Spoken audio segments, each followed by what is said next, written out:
हमारे जो बाप दादे हो गए वो ये सब पहनते नहीं थे, लेकिन इंसानियत के मादा उनके अंदर बहुत ज़रूरत से ज़्यादा था।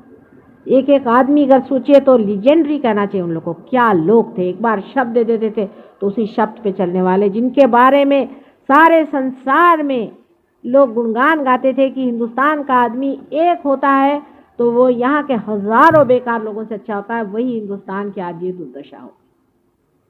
ये रजोगुण की कृपा है।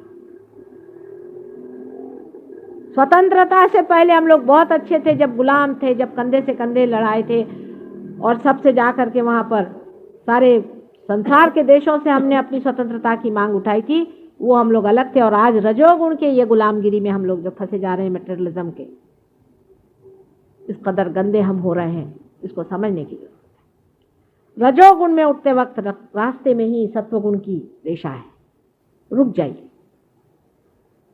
रुक जाइए वहां पर, उनका एक्सट्रीम देखते हुए बीच में आ जाइए। सत्वगुण तभी आता है जब रजोगुण के साथ धर्म चलता है, और धर्म हमारे पेट में, नाभि चक्र में, उसके चारों तरफ होता है। लक्ष्मी का स्थान है। लक्ष्मी रजोगुण की ही सत्वगुणी व्यवस्था है।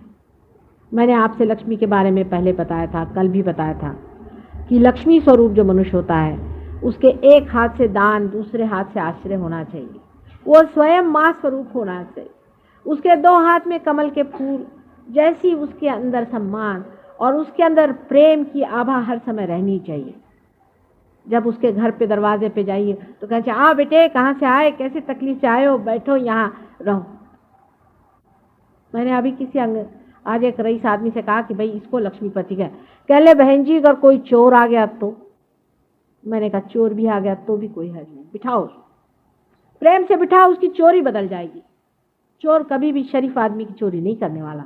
बहुत ही गया बीता होगा तो जाने दो फिर उसको, वो उसके कर्मगति से गया। अगर चोर आ जाए आपके घर में, उसको रख लीजिए, उसको प्रेम से स्वीकार करिए। वो 10 बार सोचेगा कि चोरी करूं कि नहीं करूं इस आदमी पे, ये तो मेरे बाप जैसा है। उस आदमी को पैसे वाला कहना चाहिए, न कि उस आदमी को जो दुनिया भर में और सबको ही अपमानित करते फिरता है। जो आदमी हृदय से कमल के जैसा, अत्यंत सुंदर और गुलाबी कमल के जैसा, अत्यंत प्रेममय, भावनापूर्ण, और जिसमें पूरा अपनापन बहता हो, जिसके अंदर भूंगे जैसा भी काला गड़ने वाला प्राणी भी जाकर आराम से सो सकता है, उस आदमी को लक्ष्मीपति अपने यहाँ कहते हैं। लक्ष्मी स्वरूप हुए बगैर ये रजोगुण आपको लाभदायक नहीं होगा। वो यूं ही ट्रस्टी के तरह से जीता है। उसका जो भी पैसा है उससे वो व्यसनाधीन नहीं होता। अपने बच्चों के लिए वो पैसा नहीं छोड़ता, उसको व्यसन में नहीं डालता। उस पैसे का उपयोग वो दुनिया के कल्याण के लिए करता है। वो एक ट्रस्टी स्वरूप होता है।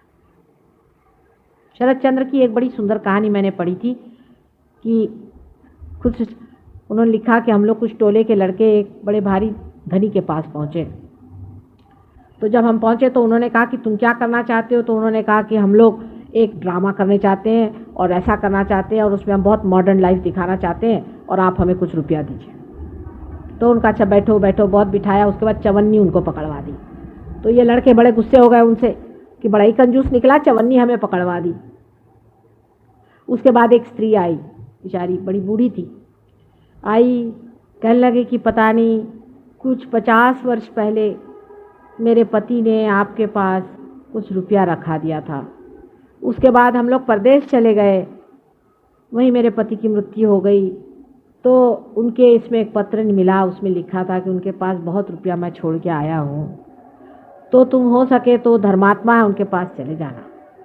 कह ले अच्छा, पत्र तो दिखाई, पत्र देखा, उसका तारीख देखी। कह ले भाई देखो वो कहाँ उनका है, वो निकालो फलानी तारीख को, फलाने साल में और 50 साल पहले की बात। वो सब फाइलें निकलवाओ और बैठे वो वहाँ देखने के लिए। वो भी बड़े वयोवृद्ध थे, वो भी 75-80 साल के थे, लेकिन बैठे। उसे कहा बहन अभी रुकी रहो, यहीं खाना खाना, यहीं रहना। इत्तफाकन उनको 2-3 घंटे में उसका पता लग गया।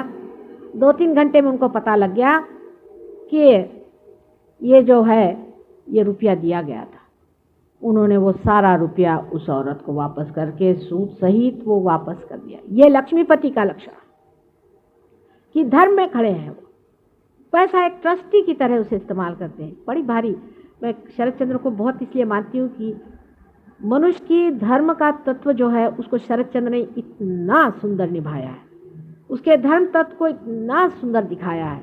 लेकिन हम शरद चंद्र को पढ़ते नहीं, हम तो रजनीश को पढ़ते हैं। रजनीश ये हमारे आजकल के सबसे बड़े हीरो हैं, दड़ियल महाराज और उनके चप्पा गोटी।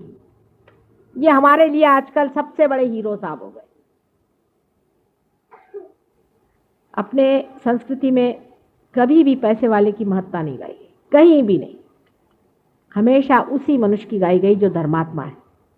और आपको भी पता होना चाहिए कि इस देश में आपकी कभी भी महत्ता नहीं गाई जाएगी। आप चाहे कितने भी मंदिर बनवाइए और कितने भी फालतू की चीजें करिए, आपकी तभी महत्ता गाई जाएगी जब आप धर्मात्मा हो। चाहे आपके पास पैसा है, उसको धर्म में लगाइए। और जब आप खर्च करिए तो किसी से कहिए नहीं कि मैंने आपके लिए खर्च किया। देते रहिए, देते रहिए। सिर्फ आप बीच में इसलिए खड़े हुए हैं कि आप देखते रहें कि पैसा जो है वो ठीक जगह पे पहुंच रहा है। कुछ लोग तो इस कदर परमात्मा में लीन हो जाते कि वो ये भी नहीं देखते, कहते जाने दो, जिससे जाता है जाने दो। लेकिन अगर कोई धर्म पुरुष दान करता है तो उसका पैसा कभी भी दुर्व्यवहार में नहीं जाता। दुष्टों का पैसा जरूर दुर्व्यवहार में जाएगा, लेकिन धर्मात्माओं का नहीं जाता। उसमें भी एक बड़ी भारी आकर्षण शक्ति होती है जिसे हम कहते हैं वाइब्रेशन, चैतन्य की लहरियां। हर एक चीज में चैतन्य की लहरियां होती है। उसका देने वाला और करने वाला होना चाहिए। आपके अंदर भी चैतन्य की लहरियां उत्पन्न हो सकती हैं अगर आप इसको पालें। आप में से अनेक लोगों की अभी ठंडा ठंडा हाथ में आने लग गया है, कह रहे हैं। ऐसे ही आप हाथ रखें फिर से। आज मैं आपको बचे हुए 3 चक्रों के बारे में बताऊंगी, क्योंकि कल मैंने आपको नीचे वाले 4 चक्रों के बारे में बताया था। अगले साल शायद मैं ज़्यादा दिन के लिए दिल्ली आ जाऊंगी, देखिए। लेकिन दिल्ली वाले और बम्बई वाले और कलकत्ते वाले ज़रा ज़रूरत से ज़्यादा बड़े लोग हैं, तो उनके लिए भी 16 राक्षस पैदा हुए हैं, 6 राक्षसी भी। वो बराबर अपना मौके से आ जाते हैं जहाँ जहाँ बैठे हुए हैं। लाला अमके ढमके, राय बहादुर टमके ठमके, फलाने मिनिस्टर, फलाने ठिकाने, उसके लिए सब बने हुए हैं। वो आकर के बराबर जमे हुए हैं सब जगह। मैं गरीब सहयोगिनी हूँ, मेरे लिए तो देहातों में अनेक लोग मिल सकते हैं। देखिए दिल्ली शहर में कहाँ तक लोग प्रगति करते हैं, कहाँ तक बढ़ते हैं, कहाँ तक सच्चाई को पाते हैं। ज़्यादातर लोग तो जो फैशन चल रहा है उसी में चलते हैं। आजकल फैशन है तो हज़ारों आदमी चले जा रहे हैं सिर्फ दर्शन के लिए। कह ले 25,000 आदमी सिर्फ दर्शन के लिए आए थे। अच्छा, फिर उनका क्या हुआ? कह ले बस दर्शन हो गए। फिर क्या हुआ? कौन सी भलाई हुई? कुछ नहीं, दर्शन हो गए साहब, दर्शन हो गए। मैंने दर्शन हो, अरे भाई कुछ फायदा हुआ? कुछ भला हुआ? कुछ ट्रांसफॉर्मेशन हुआ? कुछ उनमें बदल हुआ कि यूं ही दर्शन ही के लिए गए थे वहाँ? नहीं साहब, वो तो ऐसा था कि हम तो अंदर जा नहीं सके। वो तो दूसरे जो बड़े बड़े लोग थे वो सब अंदर गए, बाबा जी ने उनको अंगूठियाँ दी। उसके बाद सब लोग अंगूठियाँ पहन के प्रफुल्लित होके बाहर आ गए। उसके बाद पता चला सबके हार्ट अटैक्स आए। अंगूठी सहित हार्ट अटैक्स चल रहे हैं। और उसके बाद पता हुआ अंगूठी भी चोरी हो गई और उनके घर में भी चोरी हो गई। ठीक है, जिसके पास अधिक पैसा है उसको खाने के लिए बहुत सारे तैयार हो गए लोग। आपके पास अगर अधिक पैसा है तो जमुना जी में डाल दीजिए, नहीं तो आपसे भी चिपक जाएंगे। इसलिए बच के रहिए। सभी सहजियों से विनती है, हमारे इस चैनल को सब्सक्राइब करके सहज को फैलाने में हमारी मदद करें। जय श्री माता जी।